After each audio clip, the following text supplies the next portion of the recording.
অপৰাধীৰ শাস্তিৰ ক্ষেত্ৰত মৰিগাঁও আৰক্ষীৰ প্ৰশংসনীয় পদক্ষেপ। চলিত বৰ্ষৰ মে মাহলৈকে মৰিগাঁও আৰক্ষীৰ অপৰাধীৰ কনভিকশ্যন ৰেট ৩৯%। বুধবাৰে মৰিগাঁও আদালতে প্ৰদান কৰে দুটাকৈ গুৰুত্বপূৰ্ণ ৰায়। ২০২৩ বৰ্ষত মিকিৰভেটা আৰক্ষী থানাৰ অন্তৰ্গত হাবিবৰ ৰঙাবাৰী গাঁৱৰ দীপুনাথ নামৰ লোকজনে নিজৰ পত্নীক অতি বৰ্বৰভাৱে হত্যা কৰা গোচৰত মৰিগাঁও জিলা সত্ৰ আদালতে যাৱজ্জীৱন কাৰাদণ্ড দিয়ে। আনহাতে মৰিগাঁও জিলা কাৰাগাৰৰ পৰা পলায়ন কৰা দুৰ্ধৰ্ষ অপৰাধী জিয়াৰুল ইছলামক মৰিগাঁও পক্সো বিশেষ আদালতে ২০ বছৰ কাৰাদণ্ড বিহাৰ লগতে কাৰাগাৰৰ পৰা পলায়ন কৰাৰ অপৰাধত অতিৰিক্ত ৫ বছৰ সশ্ৰম কাৰাদণ্ড বিহে। বিশেষকৈ জিয়াৰুল ইছলামক মৰিগাঁও জিলা কাৰাগাৰৰ পৰা পলায়ন কৰাৰ সময়ত সহায় কৰাৰ অপৰাধত জিয়াৰুল ইছলামৰ বায়েক হাছিনা বেগমকো ৫ বছৰ সশ্ৰম কাৰাদণ্ড বিহা হয়। আজি মৰিগাঁও পুলিচৰ বাবে এটা খুব ভাল খবৰ আছে যে আজি মহামান্য আদালতে অনাৰেবল মৰিগাঁও কোৰ্টে দুটা খুব গুৰুত্বপূৰ্ণ কেছৰ ওপৰত তেখেতসকলে জাজমেণ্ট দিছে। তাৰ ভিতৰত মই দুটা জাজমেণ্টৰ প্ৰথমটো ক'ব খুজিছোঁ, সেইটো আছিলে মিকিৰভেটা PS কেছ নাম্বাৰ 119/24। এই কেছটোত এগৰাকী আছামী আছিল, নাম আছিল জিয়াৰুল ইছলাম, পক্সো কেছৰ আছামী আছিল।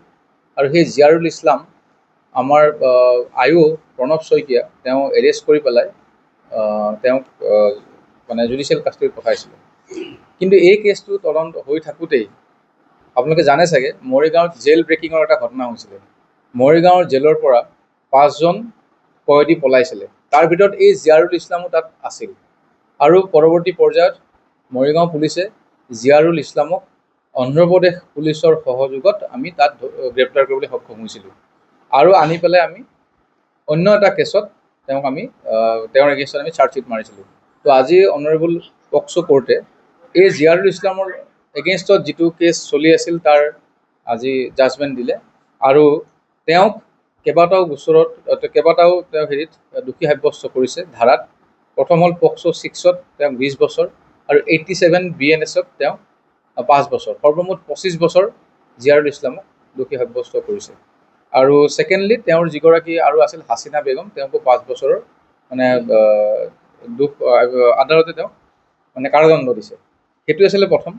আৰু ছেকেণ্ডটো আছিলে এটা খুব চেনচেচনেল মাৰ্ডাৰ কেছ এটা হৈছিলে 2023 চনৰ অক্টোবৰ মাহত। সেইটো হৈছিলে হাবিবৰ ৰঙাবাৰী মিকিৰভেটা পুলিচ ষ্টেচনৰ আণ্ডাৰত। তাত এজন ব্যক্তিয়ে যি নেকি নিজৰ ঘৈণীয়েকক বাঁহৰ লাঠিৰে মৰিয়াই পেলাই হত্যা কৰিছিলে। আৰু সেই সময়ত সেই এৰিয়াত সমগ্ৰ ৰাইজৰ প্ৰবল প্ৰতিবাদ হৈছিল যে আছামীক ধৰি পেলাই উপযুক্ত শাস্তি দিব লাগে। আৰু তেতিয়া মৰিগাঁও পুলিচে এই গোটেই কথাখিনি পুংখানুপুংখভাৱে তদন্ত কৰি চাইণ্টিফিক ইনভেষ্টিগেশ্যন কৰি সময়মতে ৰিপৰ্টবিলাক লৈ পেলাই সময়মতে চাৰ্জশ্বীট দাখিল কৰি পেলাই তদন্ত প্ৰক্ৰিয়া সমাপ্ত কৰিছিলে। আৰু আজিও মহামান্য কোৰ্টে মৰিগাঁও কোৰ্টৰ পৰা এই দীপুনাথ নামৰ যিগৰাকী ব্যক্তি আছিল তেওঁৰ বিৰুদ্ধে মানে লাইফ টাইম যাৱজ্জীৱন কাৰাদণ্ড আজি ঘোষণা কৰিছে।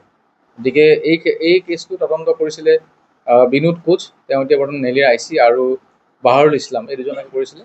আৰু সমগ্ৰ গোটেই ঘটনাখিনি আমাৰ SP মহোদয়ৰ নেতৃত্বত আমি সকলোবোৰে চালি চাইছিলোঁ। গতিকে এই দুটা আজি মৰিগাঁও পুলিচৰ বাবে খুব ভাল। এই দুইটা খুব গুৰুত্বপূৰ্ণ কেছ।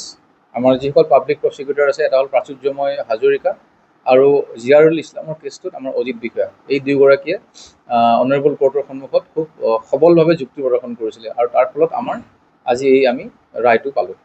এতিয়ালৈকে আমি যোৱা মে মাহলৈকে আমাৰ টোটেল 39% আমাৰ কনভিকশ্যন হৈছে, যিটো নেকি আগতে হোৱা নাছিলে। যোৱা বছৰ 32.95, অলমষ্ট 33% আছিলে। আৰু এইবাৰ আমি এতিয়ালৈকে আমাৰ 39%, আৰু হোপফুলি আমি ভাবিছোঁ অনাগত দিনত এইটো আকৌ বাঢ়িব।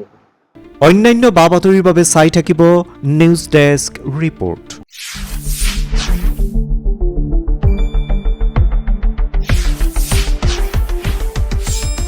শুদ্ধ আৰু বিস্তৃত বাতৰিৰ বাবে চাই থাকক নিউজ ডেস্ক ৰিপৰ্ট।